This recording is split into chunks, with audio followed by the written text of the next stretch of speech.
marka ugu dambeeya dabasha qiimaha ku bilaaba 30 diyaaradood oo Mareykanka uu leeyahay ayaa hadda soo galay gobolka dalka Mareykanka gobolka bariga dhexe iyadoo dalka Mareykanka ay ka dhigan tahay in uu haatan uu fidinayo diyaaradaha noocyadooda aan idii hayo iyo waxyaalaha ay qaban karaan oo uu fidinayo gargaarkii ugu horeeyay ee Israa'iil kadib daqiiqado markii ay dowladda Israa'iil ay ku booyday ay isla markaana ay ku celisay markii afraad muddo laga joogo hadeerto 24 saacood in Mareykanka uu soo gargaaro oo uu soo gaaro kolkii ay sheegeen inaysan sii wadi karaynin dagaalka haddaba waa maxay diyaaradaha dagaalka ee dalka Mareykanka ee hadeerta gudaha soo galay sida uu gorsi warishay uu sheegay safiirka Israa'iil u fadhiya magaalada Washington ee xarunta Mareykanka waxa ay Israa'iil ay gadheer iyo mid gaanba u fuushanayd in Mareykanka ay ku qanciso in uu ka caawiyo dhinaca waxa ay ugu yeedhay imkaaniyaadka difaaca ugu yaraan haddaysan weerarka la gelinin saadaradeedna madaxweynaha dalka Mareykanka Donald Trump ayaa dalbay in diyaaradaha ay ka duulaan dhowr xeebood oo istiraatiiji ah ku sugnaayeen sida Bahrain, Qatar iyo kuwa kale kuwaas oo ah diyaaradaha loo yaqaano refueling tank ama tankriska diyaaradaha shidaalka hawada ku siiya diyaaradaha kale taasoo ay rabaan inay ka caawiyaan in aysan soo laba noqonin diyaaradaha Israa'iil ee marba doonayay in ay intay dib u soo noqdaan ama magaalooyin kale iyo wadamo kale ka soo qaataan shidaal haddana ay dib u soo noqdaan taasoo marka ay hawada Iran soo galaan ay ku adkaanaysi diritaanka diyaaradaha shidaalka hawada ku siiya diyaaradaha kale ee soddonka gaadhaya lagu figaxiyay badda lagu figaxiyay hawada sidoo kale bariga dhexe loo diray waxay ka dhigan tahay in dowladda Mareykanku ay leedahay arintani waxaan ka wadnaa gargaar dhinaca difaaca ah laakiin si xasarada iyo dagaalka wali qayb kama nihin balse Iran ayaa u fasira doonta arintan inay tahay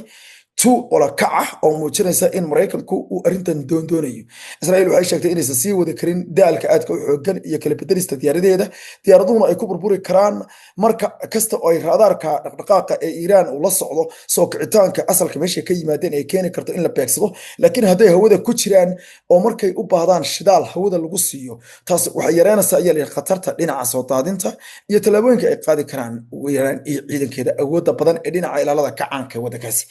khiyaraadka aadka u xoogan ee waxa loo yaqaan refueling tankriska diyaaradaha waxa loo yaqaan refueling tankris oo ah diyaarado taangiya ah oo shidaal kaliya sida ayuu Mareykanku diray sida ay sheegayaan xubno hadeerto aan hadlano madaxweynaha dalka Mareykanku wali wuxuu ku jiraa qolka dagaalka ee dalka Mareykanka xaaladda adag looga hadlay situation roomka loo yaqaan White House halkaana waxaa ku sugan teamkiisa national security ee loo yaqaan national security team ama waa guddiga amniga qaranka ee dalka Mareykanka oo ka kooban madaxweynaha oo ka ku xigo madaxweyne ku-xigeenku la joogo xogayaha arrimaha dibadda xogayaha gaashaandhigga xogayaha sirdoonka ama agaasimayaasha hay'adaha sirdoonka ee kala duwan ee uu mar dhowto warkoodaba diiday Trump qashinkana ku daray oo ku yidhi waxba igama gelin warka ay keeneen iyo sidoo kale xubno sarsare oo iyaguna muhiim xogayaha arrimaha dibadda Marco Rubio ayaa isku haya jagada arrimaha dibadda iyo sidoo kale jagada la taliyaha amniga qaranka ee dalka tan iyo intii la ceyriyay la taliyaha amniga qaranka ee waddanka Mareykanka waxay wararku xaqiijinayaan in dowladda dalka Mareykanka iyo madaxweyne Donald Trump iyagu ay dam gaar ah qorshayaal khaas ah ay wataan kaasoo istiraatiijiyad dhowr isticmaalaya dhinaca kalena Jarnaal Sayid Cabdiraxmaan Musafi taliyaha ciidanka ugu sareeya ee howlgalka waddanka Iran ayaa la hadlay hadeerto khudbadda u jeediyay ee shacabka Israa'iil iyo sidoo kale dunida waxaana ay gabi ahaanba ay ugu baaqday dowladda marka horeysa Iran in ay shacabka reer Israa'iil ay iskaga baxaan kana cararaan magaalooyinka Haifa iyo magaalada Tel Aviv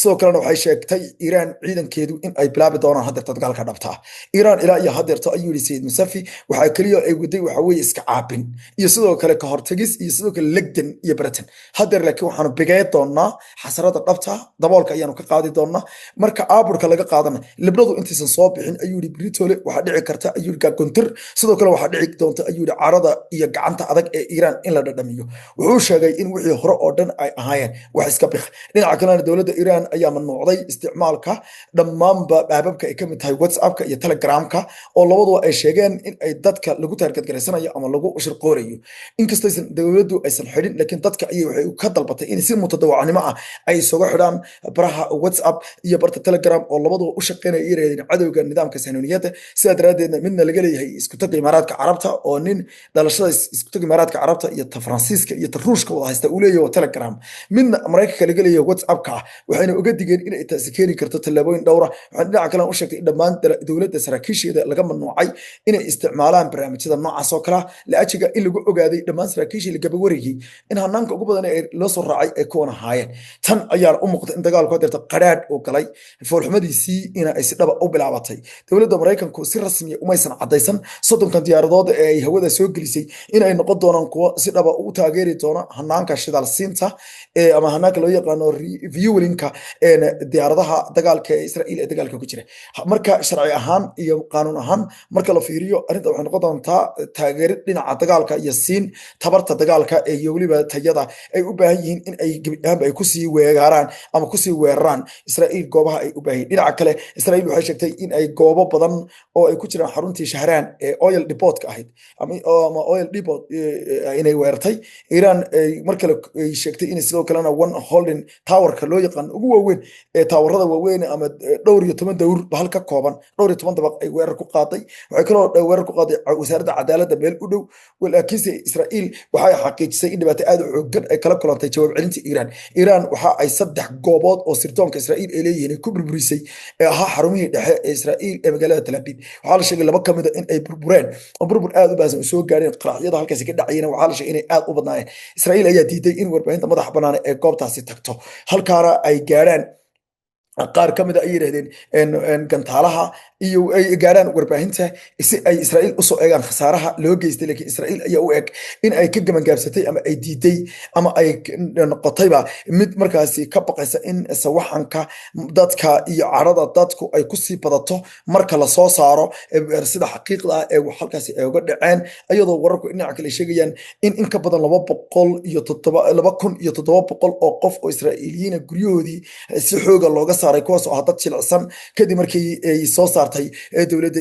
Iran digniinta kama dameysta ee ku aadan in ay tallaabooyinka ay qaadi doonto ay yihiin kuwo la yaab leh. Ciidanka ilaalada kacaanka waddanka Iran waxay sheegeen in la isku bigeenayo gantaalo cusub, hubkuna uu noqon doono kuwo casri ah, welina ay jirto gabi ahaanba hamrasho ay u hamranayaan. Ayay yiraahdeen in aysan rabin in dagaalku uu noqdo mid markiiba soo afgo'a, sidaa daraaddeedna weli ay suba salaaxayaan oo ay celcelinayaan awoodda ciidankooda carcarta qaba. Iran waxay ku tilmaantay in dagaalada noocan oo kale uu noqon doono mid sii adkaanaya, waxayna sheegtay inay qararaa doonto. Ciidanka IDF ee Israel Defense Force waxa ay sheegeen in ay qad kasta ay soo dhacayaan raxamo iyo weliba gantaalo raaba ah oo ka imaanaya dhinaca Iran, taasoo meesha ka saartay sheegashada ahayd in hawada Iran la qotoqoteeyay ama se la ducduceeyay oo laga qaaday tallaabooyin ama qayb ahaan la maamulo ama guud ahaanba midnaba inaysan jirin. iyadoo si caadiya ay gantaaladu ay usoo dhacayaan markay doontana goobtay doonto ay Iran ay ku dhufanayso. Iran waxay hagaajisay hanaanka dhinaca loo yaqaan barnaamijkeeda processes ama in ay gantaalaheedu ay noqdaan kuwo automatisan oo natiijo keena marbana goorta ay doonayso ayaa markaasi ku dhacaya. Hadalkii Donald Trump ee ahaa in ay hawada waddanka Iran ay maamulaan ama la wareegeenna wuxuu ekaaday mid ku dameeyey ama ku qayooday in aysan jirin wax xaqiiqaad iyo wax imkaaniyada oo gabi ahaanba markaasi cadeynaya in hawada waddankaasi markaasi la haysto ama se la maamulo. Haddaba aan intaa kugu dar kusoo gabagabeeyo si wararka kale iska soo daba dhacaya aan dabashada qiimaha uga faa'iideystaan. Laakiinse aan 3 arrimood aan kuu sheego, haddii hawada Iran lala wareegi lahaa waxa dhici lahaa 3 arrimood inay dhacaan ayay ahaa lahayd. Inaysan wax duulaa soo mari karin hawo dal ama cid la maamulo si aysan si u meel marto. Waa in dhulka oo meesha asal ahaan cirka ama hawada laga soo aado laga cirib tiro diyaaradaha kaca ee fadhiista oo dadku wadaan, droniska ku istuuliya, gantaalaha cir ilaa iyo dhul, sawaariikhda qaarad ilaa iyo qaarad iyo wax kastoo kale. 2 inaysan waxba ka gudbin hawada waddankaasi meel kastana laga soo afjaray, taasina ay jirto. Iyo in dhammaan raadarada iyo dhaqdhaqaaqi sheegayaasha kooraha iyo dhulka kale istiraatiijiga raadarada ku jiraan sida GPS systemska oo dhan la dumiyo ama la dumiyey. 3daas midnaba Iran kama hirgelin kamana jiraan. Iranna si caadiya ay u shaqaysanaysaa hawsheeda iyo gantaaladeedana u wadata. Wararka dabashana qiimaha leh waa Tripel Maraykanka iyo weli wuxuu sameyn doono wararka dambe ila socdo.